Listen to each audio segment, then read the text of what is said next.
A very kind introduction. Judy, nice to join you again.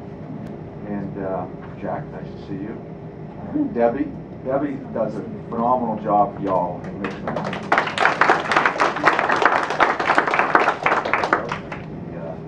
Jack's concerned that Ann may think that he has mice cells in his refrigerator now. She might find that object that's been in the back of the freezer this whole time.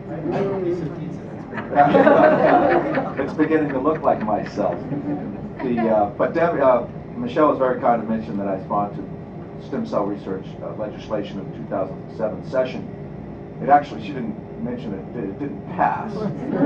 I also sponsored legislation as a result of Debbie's lobby.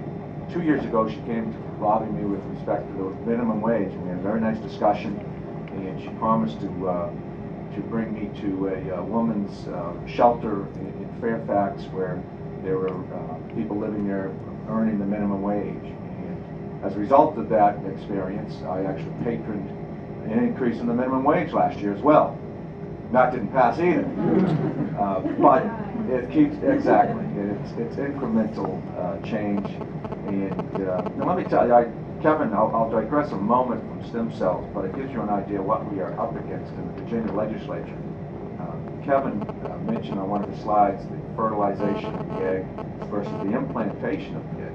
We had legislation this year that came out of committee, out of the Privileges and Elections Committee, 15-7. So I haven't quite figured out why it was in the Privileges and Elections Committee, but it came out of committee 15-7. What it would have done, it was sponsored by Delegate Bob Marshall. Yes, the Bob Marshall of the marriage amendment. He sponsored legislation that would have provided that the law to state that a fertilized egg would have all the same inalienable rights as any human being. Now that's a fertilized egg as opposed to an implanted egg.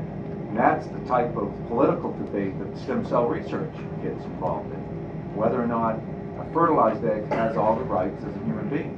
Now that piece of legislation received 45 affirmative votes out of 100.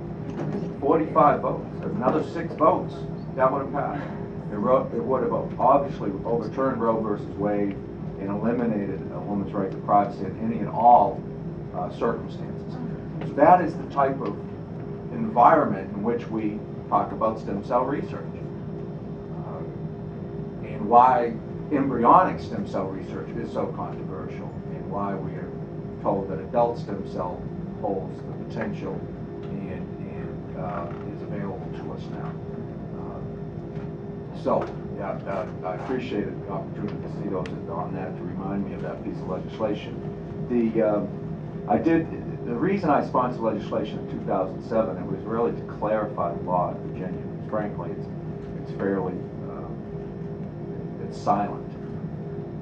In 2006, the House budget that was passed by the majority included language that would strip funding from any institution that allowed stem cell research to occur at that institution. This afternoon I spent a meeting with President Gene Trani of VCU. 30,000 students are at VCU now. It's an enormous college down in Richmond. And there's stem cell research occurring at VCU in their engineering and life sciences department. Now, if that budget language had passed last year, passed the House, if it had passed through the Senate and gone on through the governor, that would have not only eliminated the stem cell research that was occurring at VCU, it would have eliminated VCU. It said any institution that allows it, we would no longer fund that institution. Talk about a chilling language. And that's why I put in the that bill. Now that language did pass the House. It received a majority of votes in the House of Delegates. Not mine and not most of my side of the aisle, but it did pass. And the Senate, fortunately, stripped that language in conference committee, and then the budget was ultimately signed by the governor to not include that language. So that is why I patroned the bill last year to say affirmatively that yes, stem cell research may occur in the Commonwealth of Virginia.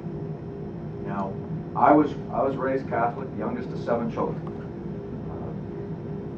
But we all come to our issues, and we all formulate our positions based on personal experiences.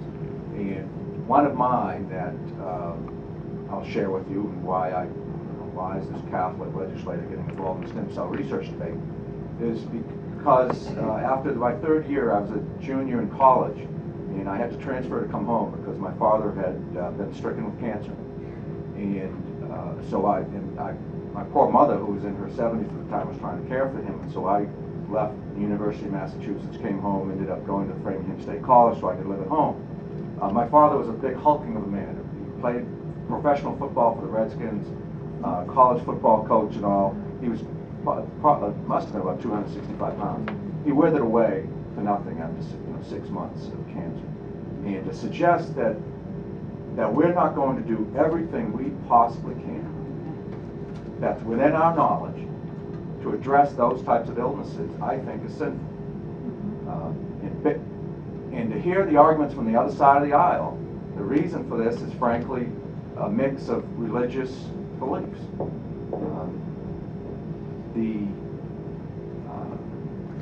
And we know where that has gotten us over the centuries. Galileo was prosecuted for saying the world wasn't flat.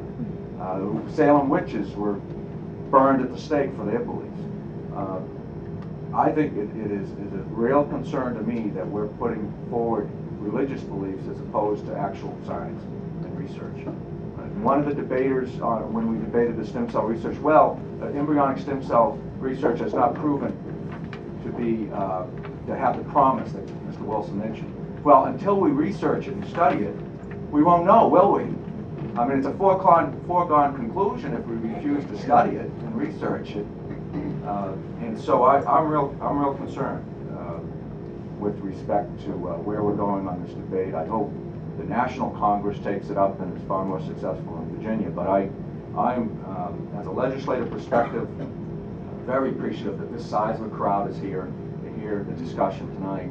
I'd ask you to engage in the politics of this fall. Not Democrat, Republican, or Independent. Ask those candidates, though, that are knocking on your doors this fall. Every one of us is up for election. Ask them their opinion on stem cell research. Why should we not realize the potential and promise of stem cell research to cure and address these diseases? So this is an opportunity for you to engage in the political process, and that ultimately where this may end up. I very much appreciate your time and attention. Thank you very much.